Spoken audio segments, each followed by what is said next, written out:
Right now, somewhere in the world, a man is sitting next to a woman who just asked him a question, a simple, innocent-sounding question, and he answered it casually, maybe even brushed it off.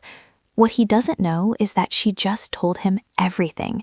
She just handed him the key to her desire on a silver platter, wrapped in the most ordinary words you could think of, and he missed it completely. That man might be you, and after today, that will never happen again. Here is a truth that will probably sting a little. Women almost never say what they actually mean when it comes to intimacy. I know because I am one, and I can tell you from personal experience and from years of studying how women communicate that the way we signal desire is nothing like what most men expect. There is no neon sign, there is no dramatic confession, there is no movie scene where the music swells and she throws herself into your arms. What actually happens is so subtle, so effortless that it slips right past most men like a whisper during a thunderstorm. A study published in the journal Communication Monographs found that women use indirect speech patterns nearly 70% more often than men when communicating about emotionally vulnerable topics. 70%. That means when a woman wants something intimate, something personal, something that makes her feel exposed, she is almost certainly not going to say it directly. She is going to code it. She is going to dress it up in the most harmless-looking language possible. And if you are not paying attention, you will respond to the surface meaning and completely miss the real message underneath. Now, here's the part that makes this video different from anything else you have watched. I am not going to give you a list of 20 vague signs. I am not going to tell you to watch her body language or read her energy. I am going to tell you the exact 2 questions she will ask you when she wants intimacy. 2. That is it. And once you hear them, you will never unhear them. You will start recognizing these questions everywhere, in your past relationships, in your current one, in conversations you had years ago that suddenly make a lot more sense. But before I reveal them, you need to understand something crucial first. You need to understand why she asks questions at all instead of just telling you what she wants, because that context is going to change the way you hear every single thing a woman says to you for the rest of your life. Let me break something down for you that most people never think about. From the time a girl is about 5 or 6 years old, she begins learning a very specific social rule. That rule, whether it is taught directly or absorbed through culture, goes something like this. Do not be too forward. Do not be too aggressive. Do not make the first move. Be approachable but not desperate. Be interested but not obvious. Sound exhausting? It is. But this is the reality of how most women are socialized around the world. Dr. Deborah Tannen, a linguistics professor at Georgetown University, spent decades studying how men and women communicate differently. One of her most famous findings was that women tend to use what she calls report talk. That means women communicate to build connection, to test emotional safety, and to gauge how the other person feels before revealing how they feel. Men, on the other hand, tend to use report talk, which is more about exchanging facts and solving problems. So when a woman asks you a question, she is usually not looking for a factual answer, she is looking for an emotional one. She is checking the temperature of the room. She is testing whether it is safe to go further. This is why so many men feel blindsided when a woman suddenly pulls away or loses interest. He thought everything was fine. She was smiling, she was laughing, she even asked him a couple of sweet questions. But from her perspective, she put herself out there, asked the 2 most vulnerable questions she could think of, and he treated them like small talk. He gave her a one-word answer and went back to scrolling his phone. And in that moment, without saying another word, she closed the door. Now that you understand the framework, the operating system behind how she communicates, it's time to talk about the first question. And honestly, when I tell you what it is, your jaw might actually drop at how simple it sounds. The first question a woman will ask you when she wants intimacy is this: what are you thinking right now? I know what you're thinking. That is it? That's the big secret? She asks me what I am thinking? Yes. And the reason you are underwhelmed is the exact reason men keep missing it, because it sounds like nothing. It sounds like idle curiosity. But let me explain what is actually happening inside her mind when she asks you this. When a woman asks what you're thinking, she is not making conversation. She is making an attempt to enter your inner world. She is asking for access. Think about that for a second. She is essentially saying, I want to know what is happening inside your head right now, in this very moment, because I want to feel closer to you than I currently do. That is not small talk. That is emotional pursuit. Dr. John Gottman, one of the most respected relationship researchers in modern psychology, calls these moments emotional bids. An emotional bid is any attempt one person makes to connect with another person. It could be a touch, a look, a comment, or yes, a question. Gottman's research at the University of Washington found that couples who recognized and responded to each other's emotional bids stayed together at a rate of 86%. Couples who missed or dismissed those bids, they broke up at a rate of 69%. 86 versus 69. That gap is not small. That gap is the difference between a relationship that lasts and one that quietly dies in a living room while both people wonder what went wrong. So when she asks you, "What are you thinking right now?"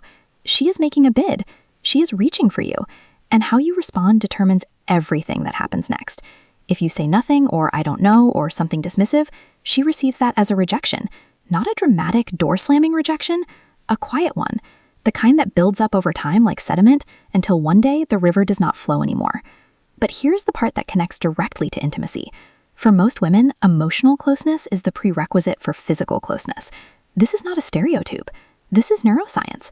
Research published in the Archives of Sexual Behavior found that women's sexual desire is significantly more responsive to emotional context than men's, meaning a woman's body does not just respond to physical attraction, it responds to emotional safety, to feeling seen, to feeling valued, to feeling like her inner world matters to the person she is with.